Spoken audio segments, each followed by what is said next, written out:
Well, ladies and gentlemen, another exciting episode of the Scouser and the Scot. So today we have a return guest, the one, the only, John Ellis, aka Geoff Leppard. How the hell are you doing, buddy? I'm very well, Ian. How you doing? I'm exceptionally well, mate. I've seen all the shit which is still floating around from us, from all the craziness and stuff like that. I'm on the mend from the joys of COVID about 3 weeks ago.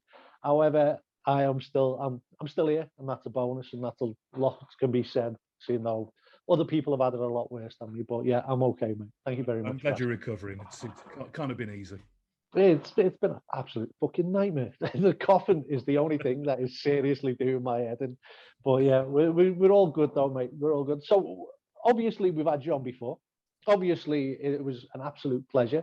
We thought we'd get you back on. Let's talk about what's happened since lockdown, how it's all evolved. Obviously we can talk about the festivals, bits and pieces, and what's going on in the future and stuff like that, i.e. what festivals are up and coming. How have you been with the band selections and stuff like that? But let's make a start and let's talk about how have you coped since lockdown?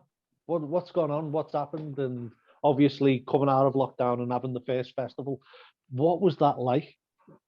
It was incredible. It was we did the Highway to Hell, which is, I guess, a Battle of the Bands competition the night before HRH Sleaze. So officially, the first festival that we had was Sleaze, which we were really worried about. Just like everybody else, is it going to be okay? Are people going to come? The biggest challenge that we had was during lockdown. Lots of American and European bands had decided that for whatever reason they couldn't travel.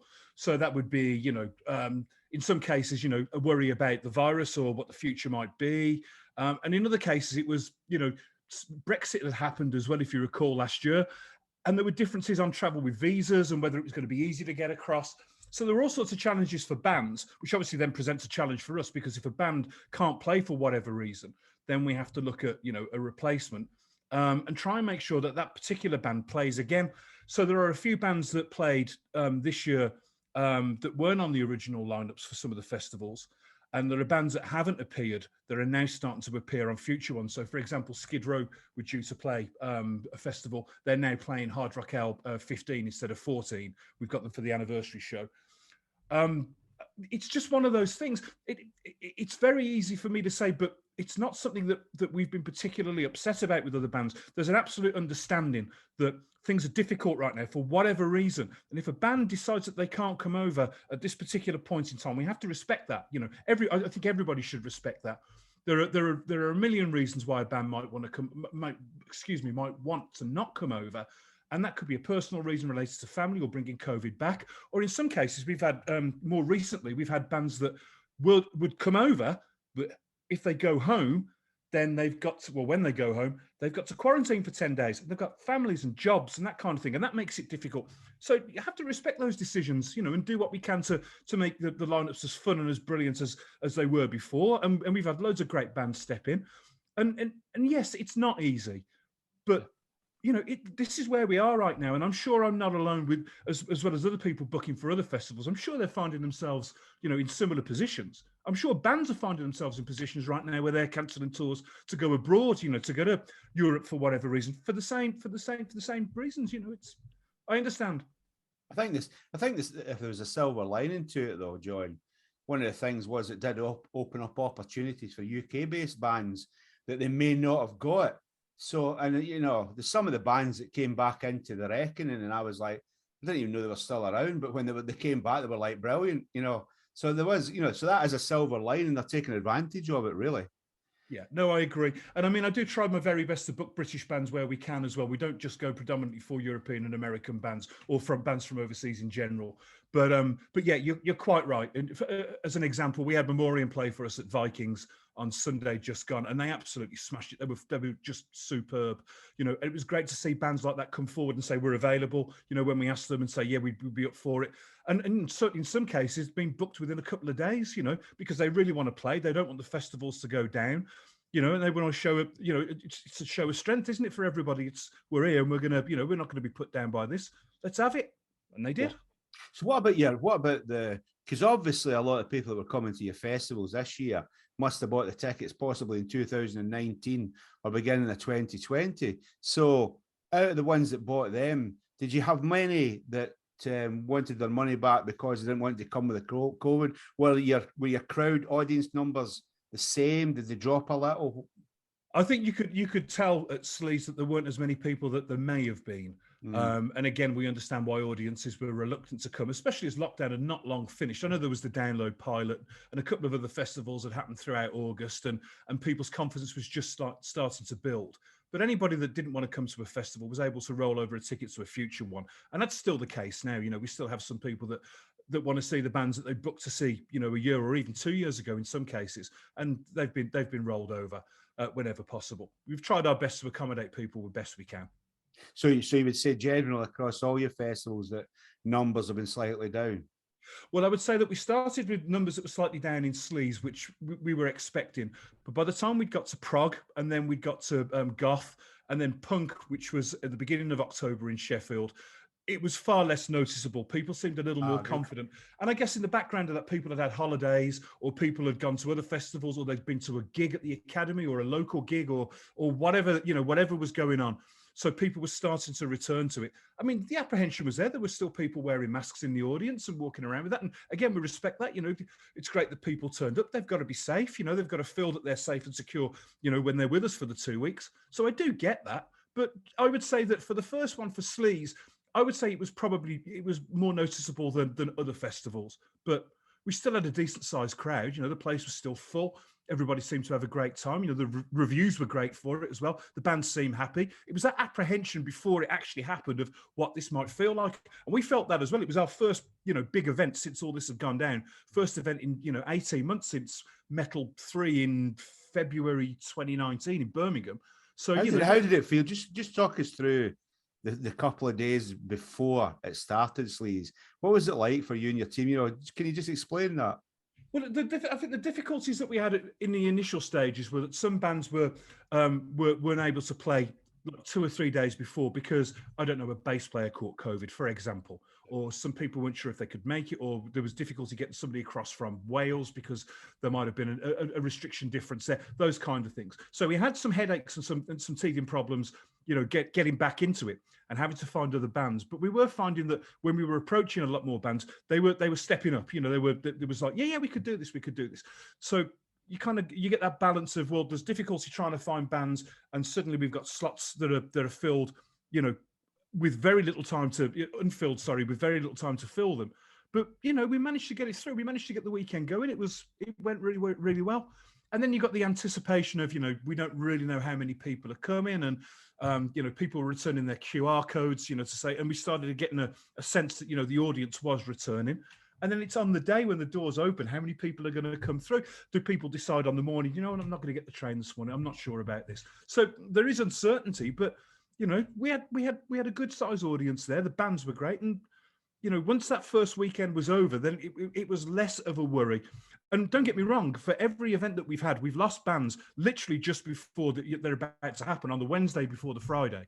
You know, every single festival or event, without question, we've had to, you know, change the bill.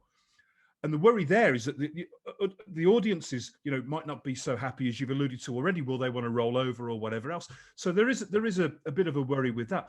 But in my experience, and I don't know, maybe I'll be corrected, most people seemed okay with that. And we still got good turnouts, and we still had a great time, great weekends for those that came. Yeah, that's cool. I mean, I've run some smaller all day festivals and things like that, like at the Waterloo and up in the Lake District and stuff like that. And we were the same. You know, Thursday night when it's starting when it's on on the Saturday, and you're stood there and your 10 bands are down to 7 because 3 of them have got COVID, and you scramble a bit trying to find people. And that's at my level. God alone knows what it must have been like for you guys. No, I can completely understand, and hats off to the Waterloo as well for continuing, because I understand it was quite difficult, as it was for many small venues or smaller venues. They've put some great shows on, and I know they had the TV show pilot that they did with Anne and with Brad from Amped, Amped. Which is great. You know, I'm really pleased that some of these venues have managed to sort of, you know, continue and despite the issues, you know, are still around. And the Waterloo is a great place anyway. I'm pleased for them. It's quality little venue. So obviously the festival went ahead, the fans came, the musicians played. What was the what was the first time that you went, that's me done for today, until next time? You know what I mean? That first sigh of relief just to say, shit, I probably got through it. Probably on the Saturday night of the first one of Sleaze, I would think, because there's very little time to think during the day. You're running around, you're running on adrenaline, things happen and you have to sort of react to those kinds of things. You've got to make sure the bands are on stage, make sure everybody's comfortable within the team as well, that the production team are okay and everybody's fine. And there's a lot that goes on behind the scenes. But when that last band went on, I don't normally drink. I had a beer and it was like, thank fuck for that. Most probably the nicest beer that you've had in absolutely fucking ages. Best beer I've had in 2 years, I would say. I was lucky because we weren't at it, but we had a couple of bands or a few bands that either I work with or I know well that played it and they were buzzing. Because for them, think about it from their perspective. And some of them, it was their first gigs for 18 months, 20 months. And some of them, it might only have been the second or the third. A lot of them, it was the first time they ever played at HRH. So they were absolutely... My phone that night was just... Zzz, zzz, zzz, zzz, and it was all positive. And I was like, that is just... to me, that stood in the sideline watching it, that's just magic. Yeah, it was palpable as well. You could tell that there were bands that were excited to get back out there, and I'm really pleased that bands have managed, or some bands, or as many bands that they could have managed to survive through this as well, and they were just ready for it. I think, and I think that probably helped as well. That adrenaline that bands have, that excitement. Because if you walk on stage, and you're ready for it, fans pick up on that, the audience picks up on that, and that sort of carried on throughout the day. There was lots of that going on, which is good, and it's good to hear that bands enjoy themselves and. We share their reservations just like anybody else about what may or may not happen in the future. So it's good that, it's good to hear that the things have gone down well. And the reviews were certainly decent for Sleaze and for, subsequent events. People seem very happy with the way things are. Most people seem to understand now that it's not within our control to bring bands across, from countries where it's a red zone or, I think sometimes people are disappointed that their favourite bands aren't playing. And it's like, well, HRH have pulled them. We haven't pulled them. They can't come. Our job is to make sure that we can get somebody, of equal, sort of stature over so you can still enjoy yourself. It's not that we don't want people to come.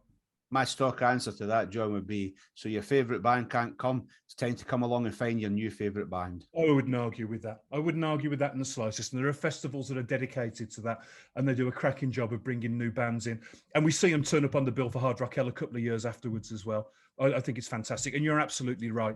It's not always about the bands that are playing. It's about the event itself and the people that are there and the time that you have and the experiences that you share with people as well. That's what it is. The band's being on is a big part of it. I would, I'm not suggesting for a second it isn't. I go to festivals and I go to gigs and events as well, expecting to see bands that I've paid, the ticket for.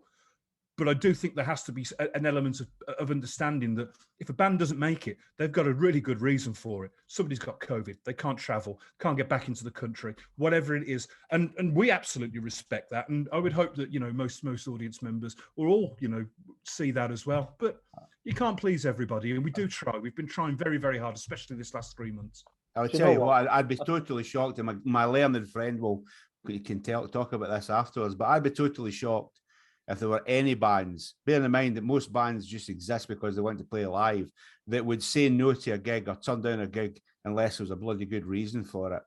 Yeah, absolutely. So I think this leads us nicely on, actually, because obviously I was fortunate enough to play Hard Rock Hell this year, and it was our first experience of HRH. And what I personally noticed was the amount of effort, organization behind the scenes that the fans don't actually see, and the support that you guys actually gave us was phenomenal.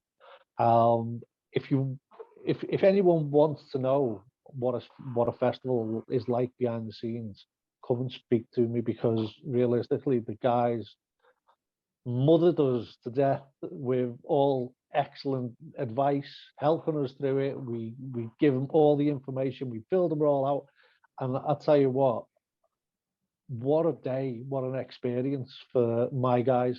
And it wouldn't have been half the experience if it weren't for your staff. being so fucking good, John.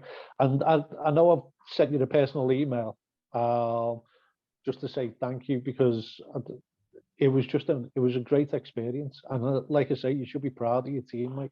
But a lot of people don't understand what goes on behind the scenes to make it. And I know when I said to you before about it's over, you can have a drink and stuff like that, I can guarantee the whole team wanted to celebrate, because it is non-stop. Everyone's running around.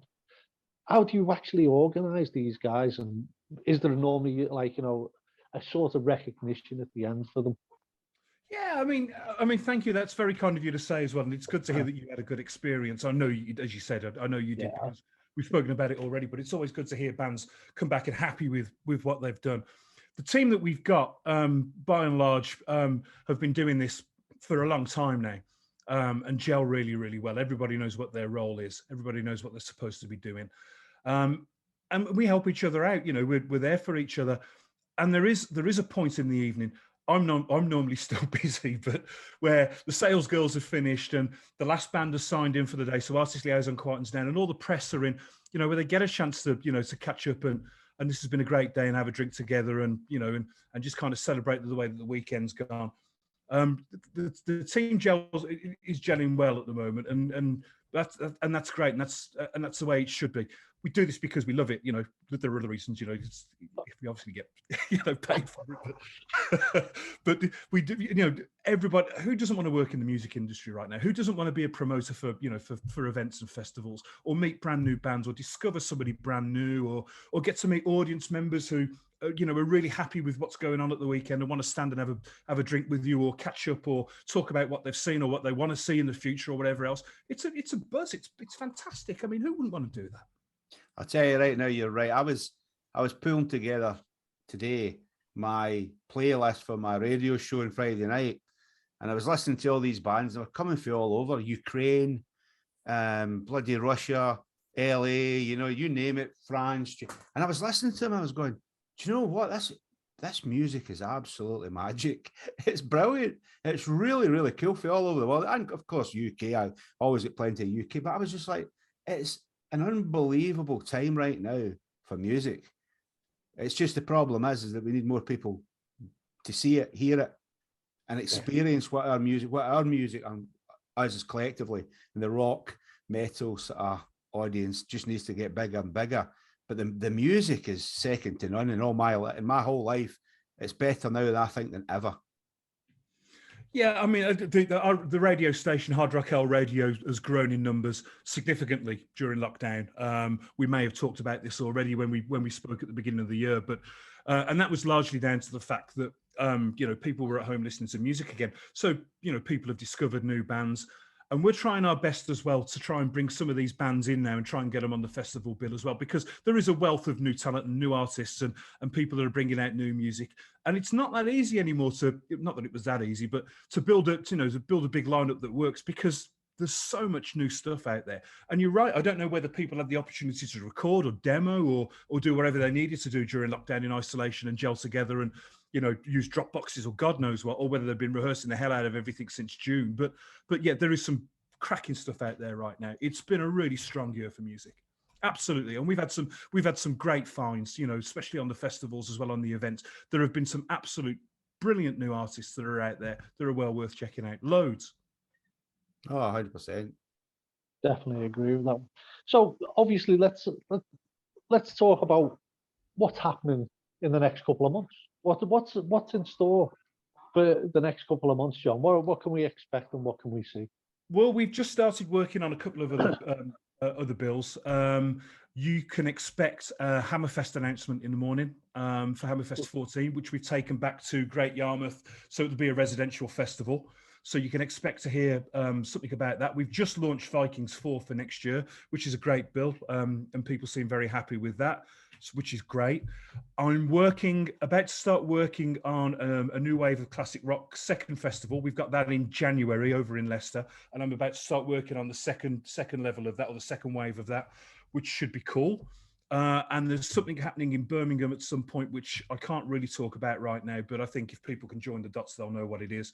And it'll be some genres that are very close to my heart. And HRH Shanty. It's HRH chanting, chanting folk and country music. That's what you can see the big man would just fit right in with HRH chanting, wouldn't he?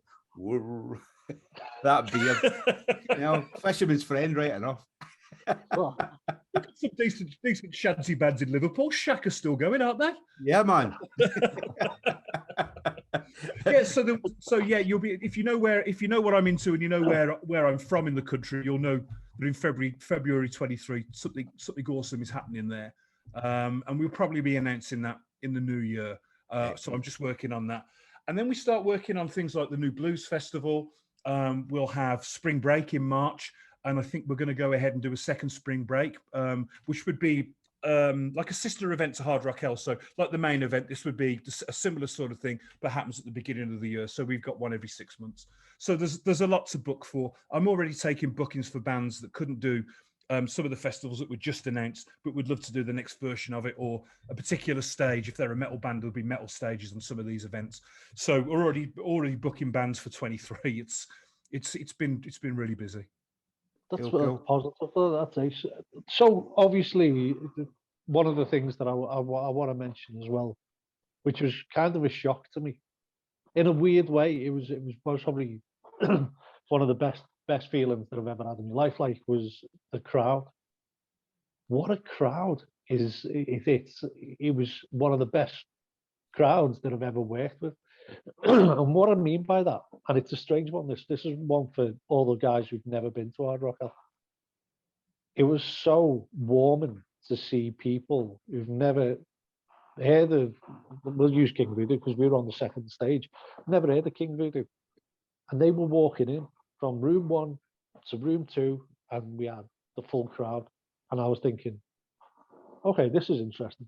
Then when we had the crowd singing back to us our song, I was like, and you can ask anyone of King Voodoo this, we still haven't shut up about it. And I don't think we'll ever shut up about it.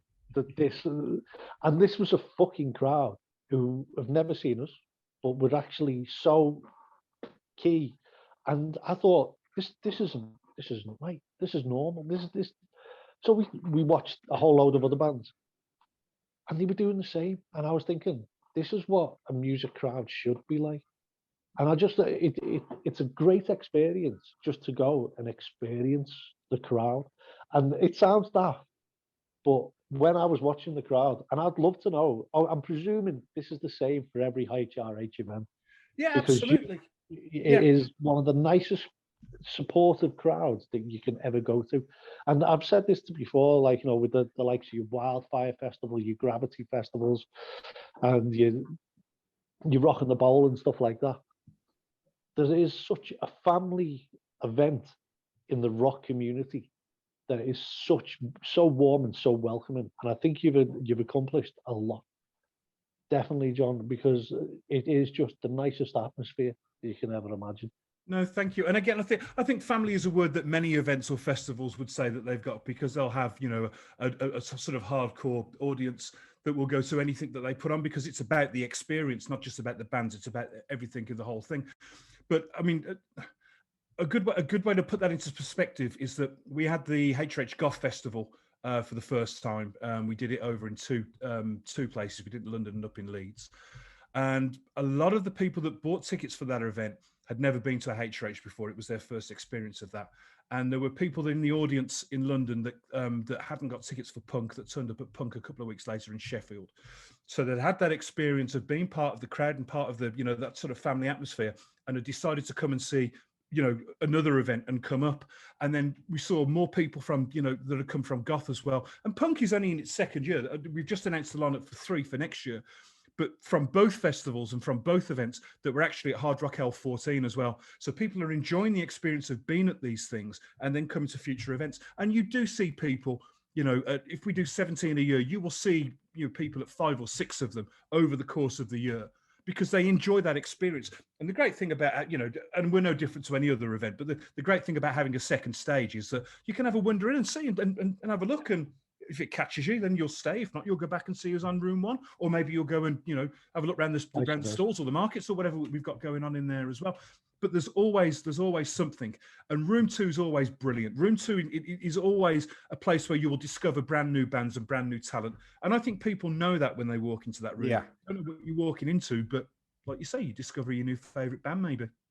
I think the thing with it is that, I dabble a little bit with promotions, with gigs and one-day festivals, and for me, it's about getting to the point where I want people to see our name attached to it and knowing what they're going to get, irrespective of the musical genre. I'll give you an example. In October, we run a country influence rock weekend down at the Patriot in South Wales, and it was really well attended. I didn't go for the bands that, southern rock bands. I went for actually a mixture of different types of country music. Yeah. And the beauty of it is that something like 75% of people that were there had never been to the Patriot before, and they travel through all over to get to it. Yeah. And Ange, who owns the Patriot, was like, "This is amazing because they're coming back for other shows now." And I was, so they like the venue, and that's what we want. That, and that's what you've achieved. The point I'm making is that's what HRH has achieved. Bands all want to play it because they've heard all the great stories. The people, your customer base, turn up because they know what they're going to get and they trust you, and that's priceless. That is priceless.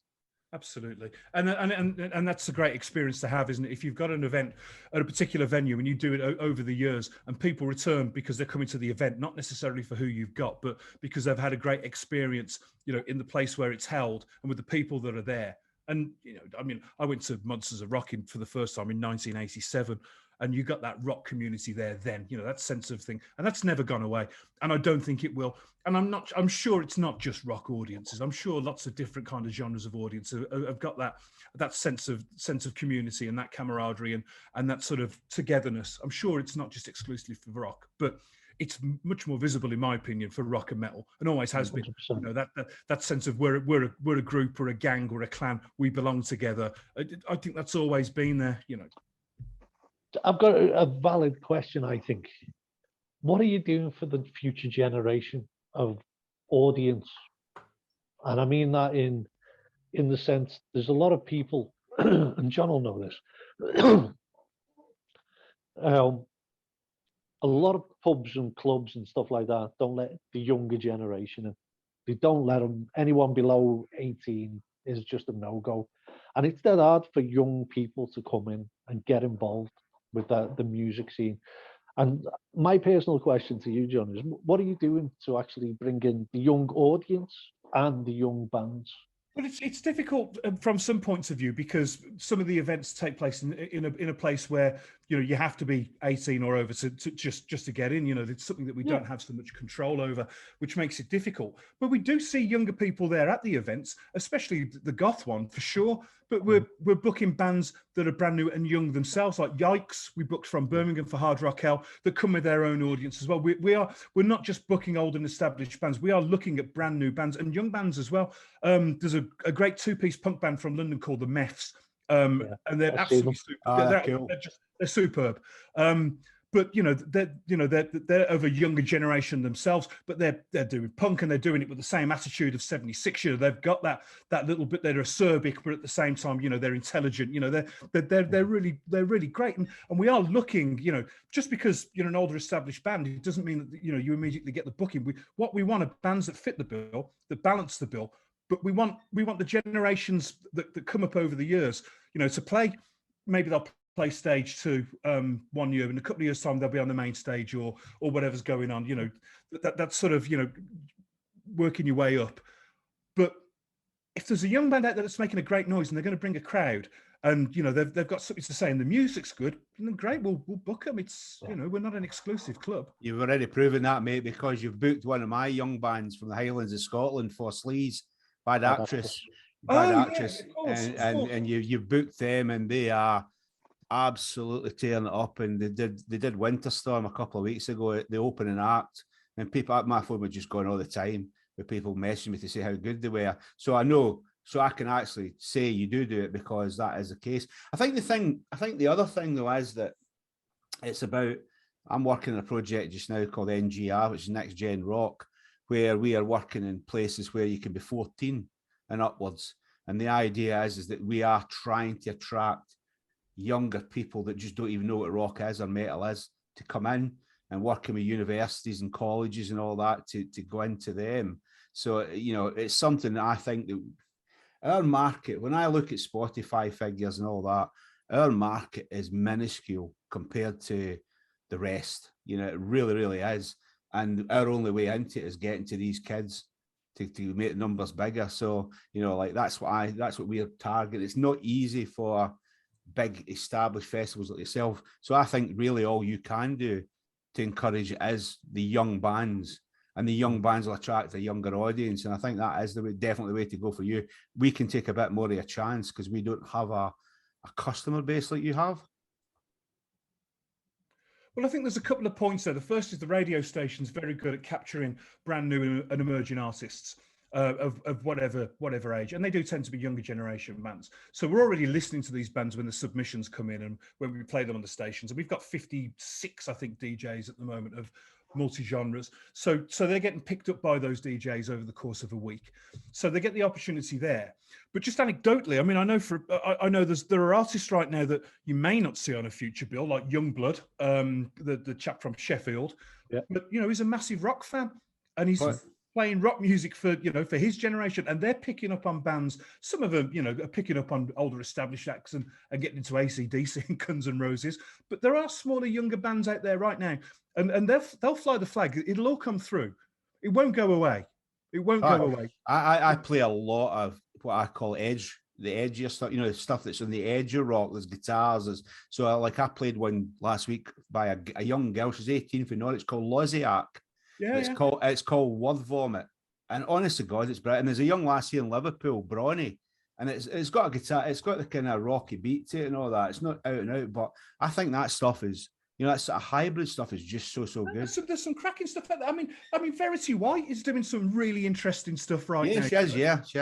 You know, and well worth checking. There's always interesting stuff if you look for it. And you know, I'm not suggesting people are lazy, but if you don't want to look for it, come to one of our events and it'll be there. You can discover it there. But you know, if you're looking for new, you know, unestablished acts or up and coming acts, there are plenty of radio stations just like ours. There's not just Hard Rock Hell. There are plenty of events that you can go to. It is out there if you want to find it. And those bands are, you know, they're emerging. They're right up there. And I'll say it again, Verity White's absolutely fucking phenomenal. You know, can we just before you say anything else, Verity, get well soon. I know you've got COVID on. She's got it bad as well. I didn't know that. Yeah, please get well soon.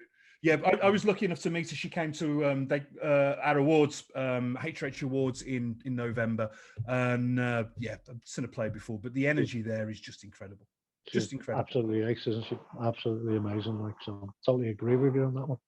So obviously we've got a few festivals lined up and stuff like that. I know we've covered this before, but I think it's important. Previously on our last interview, obviously we're trying to encourage young bands coming forward and stuff like that. What would you recommend the top 3 things that if they are submitting songs to you, John, like, you know, that they want to play a festival, what would you recommend the top 3 things that they need to address before submitting? I think before you submit, you need to make sure that you're reaching the right stations, and that you're tagging properly, and that the audience that you're going for isn't just a catch-all. You're targeting where you should be first of all, and be very, very clear about what it is that you want to achieve. So if you submit a song to the radio station, you know, you're doing it because you want airplay. You're doing it because you want to get recognition or noticed or get yourselves on an event. So be very clear about what it is that you are and what you do. Speak to the DJs on radio stations, not just Hard Rock Hell Radio, but any station that you're submitting to. You know, social media is a great place to make friends with people. So make friends with people that work for stations and get your information out there. Let us share your videos. Let us share your songs and get you on there. It's about being visible. It's always been about being visible, but be very clear about what it is that you do. You know, and I think you've just got to keep trying. You've got to persevere with it.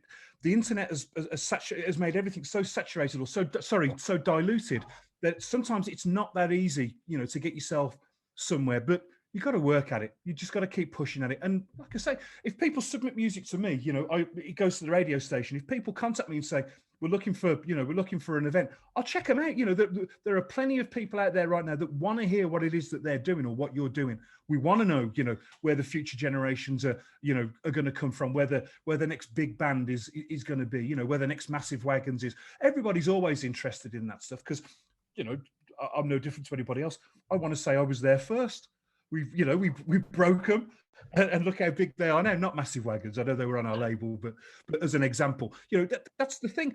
We're always looking out for new music. We're always looking out for new artists. But be proud of what it is that you're doing and sell yourselves and sell yourselves to the people that are going to promote you, because that's what our job is. Our job is to get you, is to make you bigger, to make your audience grow. It's to put your music on the radio. It's to share your videos or get you on an event. That's what our job is. Our job is to make sure you get there. Work with us, sell yourselves. It's the easiest way. Was that 3 things?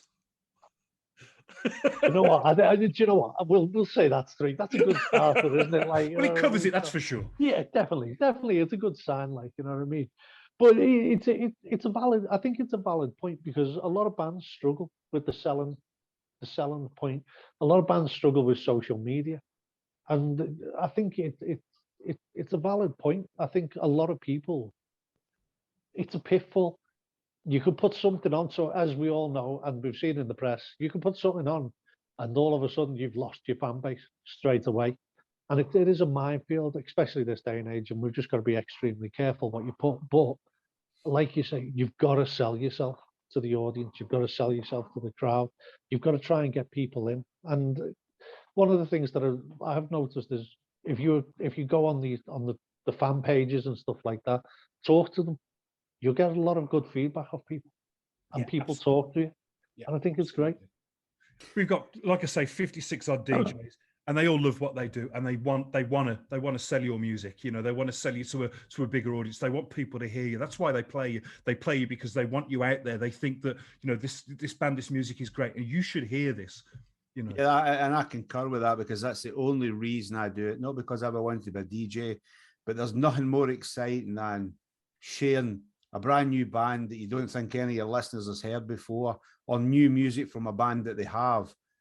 And it is it's a real buzz. So I know what you're saying is right. So let's just talk more now about HRH, and you get the magazine. We've talked a bit about the radio station. What's 2022 outside of the gigs, etc.? How's that shaping up? Have you got anything new or updates? Well, we'll continue with what we've got right now. I mean, the radio station celebrates its 5th birthday on the 1st of February, and we've got some events that we're going to announce shortly around Hammerfest time in Birmingham that'll tie into that. I think 5 years is something to celebrate. We've grown and we've expanded, and very proud of that radio station and where it's going right now. It's a great station. It's a great way to find brand new music. I don't recall where we were at with HMV the last time we spoke. It may have been that we just started with them. But the HMV Vault in Birmingham will put on events for us now. There are 8 branches of HMV in the West Midlands. I think Solihull 2 in Birmingham, Coventry, Telford, Nottingham, Mansfield, and a couple of other places where you can get the HRH mag for free now. It's not just available in the events for free, but HMV are actually stocking it. It's on the counter right there, or in Birmingham in the Bullring, it's right on the metal section with the CDs. It's there for free, and we plan to expand our reach with that around the country, up south, up north, and a little further down south as well. And that partnership's going really, really well, and the magazine's popular with people that aren't coming to the events. I'd like to think that that they can make the connection between the events and the magazine with the adverts that are in there, and maybe people will want to come to that, or they're discovering brand new music from the reviews or the interviews that are in there. There's all sorts of stuff that people can do with that. But yeah, the magazine's been at every event. There are none left. They get taken away. People really enjoy that, from what I can gather, which is great. And we've got the HMV thing. We're also now available on Issue, which is ISSW, which is a digital platform for free. And there are tens of thousands of people reading the magazine right now for free on that platform as well. So you don't have to be at an event to get it and read it. You can get it digitally, and that's in there. So the expansion of the magazine's been great, and that's getting bigger, which is cool. And we're just trying to bring events to people that that people will enjoy and go for. We're trying to bring on bands that they may not have seen before. We brought some, some old friends back for a few of them, and we'll see how that goes. Very proud that we managed to get the Darkness for the 15th anniversary, and a band that I'm very, very fond on called Black Rainbows from Italy, a stoner band that are coming over to play, who played the best rock and roll going. Anybody that's never seen them before, they're in for a treat. I'd like to think that the Hammerfest bill we announced tomorrow is going to be popular. We've brought I can't give anything away, but we're very proud of that lineup, which is cool. And you've got Stiff Little Fingers for punk. We've got New Model Army for goth, which, strictly speaking, aren't a goth band, but the crossover between what they do and goth and industrial is there. I'm very proud of what we've achieved, and we've got so much more. And this event for February 23 that we'll start working on, it's going to have some very, very big names on that too. And we know, knowing the names, we know people are going to be happy about that. We're building on what we've done. The audiences are still with us, which is great, and we'll do what we can. What we will do is, obviously, once your announcement comes out, I'll put it in the link below so we can see, and we'll share it around for you, as always, like we always normally do. So I have got a strange question, and I always like to throw a curveball in. You know me very well now, John.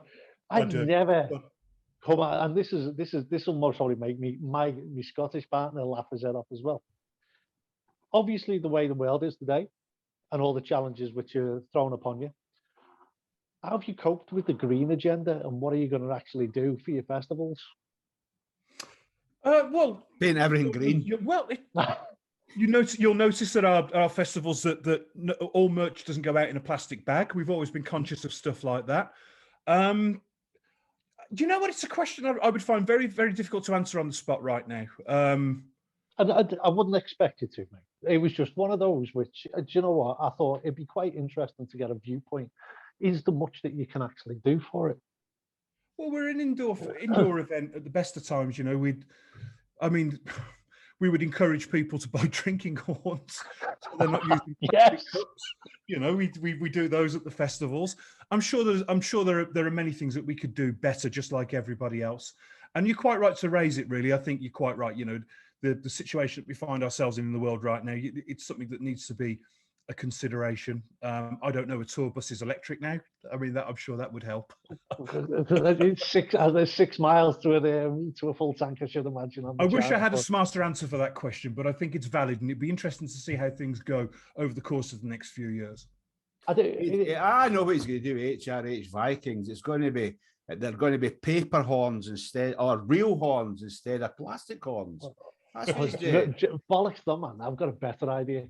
When they come over from Sweden and like Europe, they've got to come in a longboat, get the Marshall stacks set up, and everyone's rowing them up. They look fucking ace. Could you imagine? I would not rule out us bringing a longboat into HRH Vikings at some point in the future. It. Yeah. You can bet your boots IKEA already stocks them. Like I say, I think it's a valid question, and most of the pint glasses that people drink out of are plastic, and we've looked at doing HRH branded cups before. I know Breaking Bands do a metal variation of their drinking cup, their pint cup, which is a very smart thing to do. They're way ahead of the curve. They've been doing that for 3 or 4 years. So there are things like that, things that are reusable or recyclable that could be done, but. Yeah, it'd be interesting to see, what options there are. I think it's a valid, one of those questions that people throw at you, when you're walking around and you're talking about, who you're interviewing and stuff like that. And someone just said, what's going on with the green agenda? How does it impact the music industry? And I was thinking, it was on Monday that people were actually complaining that the music industry is ruining the environment. And I was thinking, do one, stop picking at things. And then they started going on about how vinyl eats up too much plastic in its use. And I was thinking, you're going into it too much. I can understand, as you say, recycling, and I think that's key, and I would back that and support that 100%. But let's look at different things. It doesn't matter which angle you look at, someone will always find fault with it. And I think as long as you try and address the situation and improve what you do, I think that's key. And I think if it gives you something to think about, John, I think we've done everything right on the Scouser and the Scot by asking you that question, mate.